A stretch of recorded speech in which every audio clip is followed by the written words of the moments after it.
श्री कुंज बिहारी प्रकट हुए, निधिवन में विराजते थे। तो महाराज धीरे धीरे दशों दिशाओं में हवा की तरह बात फैल गई कि श्री वृंदावन में स्वामी श्री हरिदास जी के प्रभाव से और उनके भजन के प्रताप से ठाकुर जी स्वयं प्रकट हुए हैं। बड़े सुंदर ठाकुर जी हैं।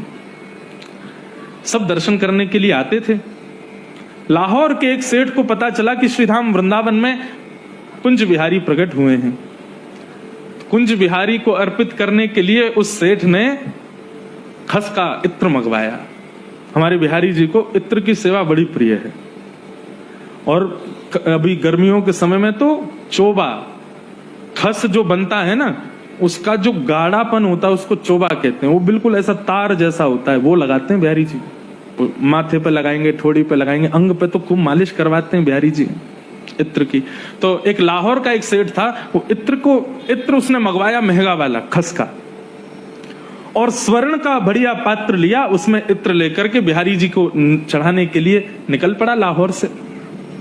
स्थिति ये बताते हैं कि महाराज उसके इत्र की सुगंधी ऐसी थी कि वो जिस जिस नगर से निकलता था, वहां के नगर के लोग अपने घरों में बैठे बैठे उस इत्र की सुगंधी का अनुभव करते थे। बोले भैया ये सुगंधी कहां से आ रही है? तब बताते, बोले एक लाहौर का भक्त है, वो वृंदावन जा रहा है बिहारी जी को इत्र चढ़ाने, तो उसी के इत्र की सुगंधी है। तो कई लोग तो इत्र की सुगंधी को सूंघ करके उस भक्त के संग हो लिए कि हम भी चल रहे हैं, बिहारी जी का दर्शन करके आएंगे। और देखते ही देखते महाराज हजारों भक्तों की टोली वृंदावन पहुंची।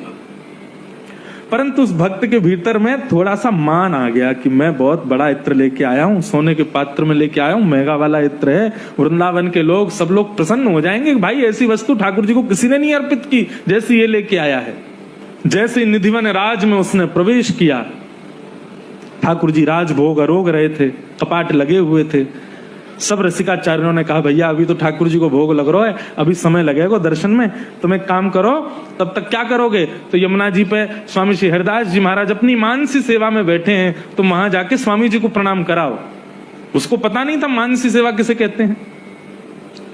स्वामी श्री हरिदास जी महाराज मानसी में बैठे थे। आज भी मैंने अपने नेत्रों से इस भरी सर्दी में भी वृंदावन के संतों को पसीने में लथपथ देखा है मानसी सेवा में। वो किसी स्थिति में होते हैं, उनका देह वहां होता है लेकिन चित्त वहां नहीं होता। जैसे ही वो भक्त पहुंचा तो स्वामी श्री हरिदास जी महाराज बैठे थे मानसी सेवा में, कभी हिल रहे हैं, कभी मुस्कुरा रहे हैं, कभी कोई भाव मन में, अंदर ही अंदर कुछ कुंज की लीला चल रही है।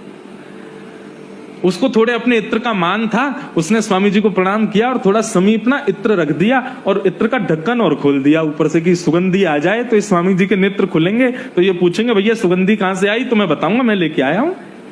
और स्वामी श्री हरिदास जी महाराज थोड़ी देर तो चिंतन करते रहे और थोड़ी देर में ही ना जाने क्या हुआ, ऐसे रेत को आसपास अपने खोजने लगे, कुछ खोदने लगे। तभी वो इत्र के पात्र पर उनका हाथ पड़ा, उन्होंने उठाया, उठा करके सीधा उसको यमुना जी में फेंक दिया।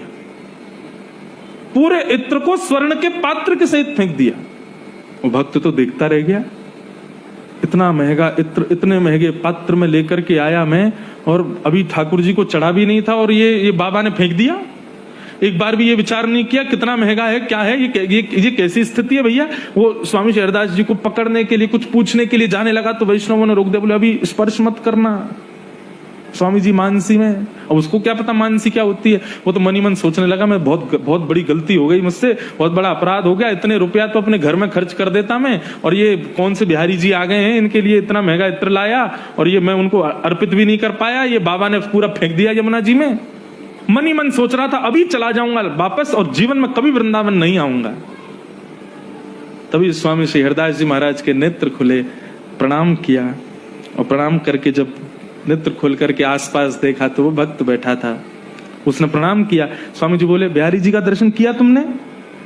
नहीं अभी राजभोग पा रहे हैं, जाओ जल्दी जाओ, ठाकुर जी के दर्शन खुल गए, दर्शन करके आओ। भक्त बोला अब इत्र तो गया नहीं ठाकुर जी को, इनसे क्या पूछूं मैं, इतने भक्त खड़े हैं उनके, इतने सेवक खड़े हैं, इनके सामने क्या बोलूं। बिहारी जी को दर्शन करके वहीं से ही निकल जाऊंगा, आऊंगा ही नहीं लौट के। जैसे ही निधिवन राज में प्रवेश किया, निधिवन के प्रत्येक लता गुल्म पर वो इत्र छिड़का हुआ था। और जैसे ही बिहारी जी के सन्मुख पहुंचा है तो सघन कुंज में मुकुट से लेकर के पैर के नख तक बिहारी जी के अंग से वो इत्र चुचा रहा था। ठोड़ी पर मानो जैसे वो इत्र नीचे टपक रहा हो। उसका देह कंपायमान होने लगा।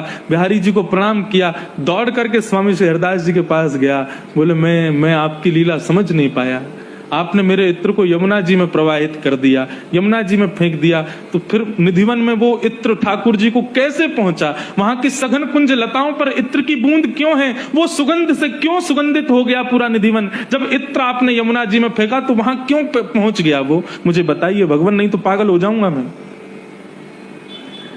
स्वामी श्री हरदास जी महाराज ने अपनी मानसी सेवा का उजागर किया। मानसी सेवा कभी उजागर नहीं करते संत लोग, लेकिन आज उसके हृदय के भाव के लिए उजागर किया। बोले अरे लाला, तो कहा बताऊं, मानसी में आज श्यामा श्याम दोनों होरी खेल रहे, तो श्री किशोरी जी के पक्ष को मैं हतो। इतने में ही लाला ने जोर की पिचकारी मारी किशोरी जी पे। सो किशोरी जी पूरी रंग गई। सो मोसो बोली, सखी सुन, ऐसो चटक रंग लेके आ कि या कार्य को और कारो कर दूं। तभी मैं खोजवे के काजे निकलो कि भैया कहीं कोई चटक रंग मेरे। इतने में ही तेरे द्वारा अर्पित वो इत्र मेरे हाथ में आ गयो, मैंने किशोरी जी को दे दिया और किशोरी जी ने श्याम सुंदर पे फेंक दियो और ठाकुर जी को अर्पित है गयो। बोलो कुंज बिहारी लाल की, श्री वृंदावन बिहारी लाल की।